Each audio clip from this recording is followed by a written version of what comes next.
കോഴിക്കോട് ഇടിയങ്ങര എന്ന് പറഞ്ഞ സ്ഥലത്താണ് ഈ പള്ളി വരുന്നത്. ഈ പള്ളിയിൽ ഉറൂസ് ഉണ്ട്. അപ്പോൾ അതുമായി ബന്ധപ്പെട്ടിട്ടാണ് ഇവിടെയുള്ള കച്ചവട കാര്യങ്ങളൊക്കെ നടക്കുന്നത്. ഇതെന്താണ് വെള്ളരി?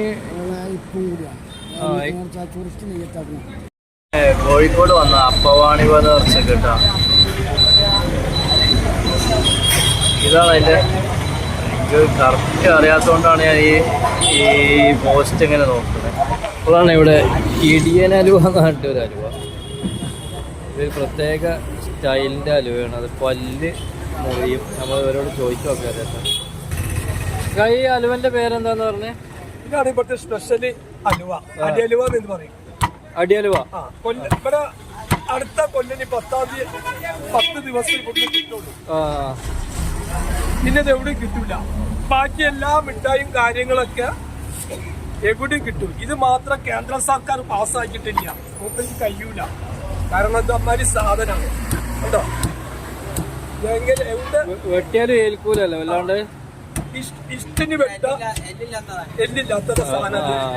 ഇഷ്ടിനുള്ളതാണ് ഇത്. അപ്പൊ ഞാൻ വെട്ടുന്നത് ഇഷ്ടിനാണ്. ചില്ലിന് വേണമെങ്കിൽ ചില്ലിനാക്കി തരും. അതെന്താ നോക്കി പോരാ.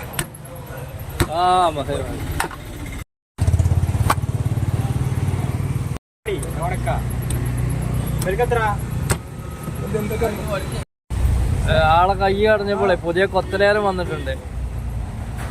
ഏയ് ഈ കൊത്തി പഠിച്ച ആളാട്ടാ.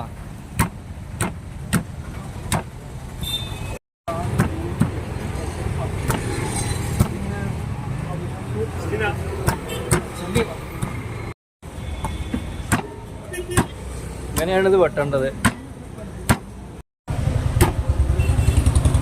ഞാൻ ഏകദേശം ഒരു ആലുവൻ്റെ അത് വാങ്ങുന്നുണ്ട്. വീട്ടിൽ കൊണ്ടുപോയിട്ട് കഴിക്കാനേ പറ്റുമോ നോക്കട്ടെ.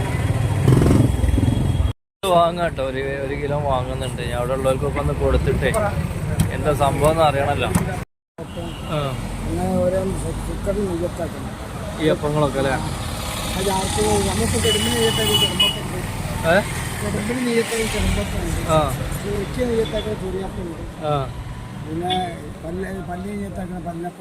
ഭക്ഷണമൊക്കെ ഉണ്ടായിന്ന് പറഞ്ഞേ.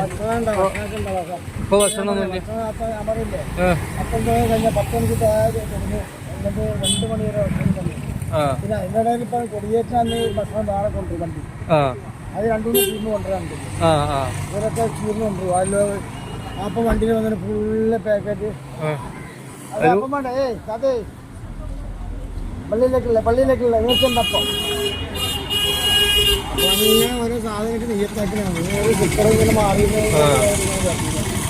ആ ഒരു വിശ്വാസത്തിന്റെ പേരിൽ പോകണം.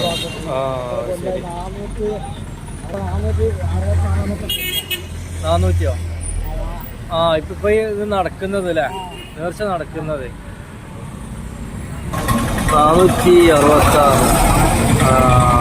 അപ്പവാണ് ഇടി എങ്ങനെയാണ് ഇങ്ങോട്ട് പറയല്ലേ? തേക്ക് പള്ളി.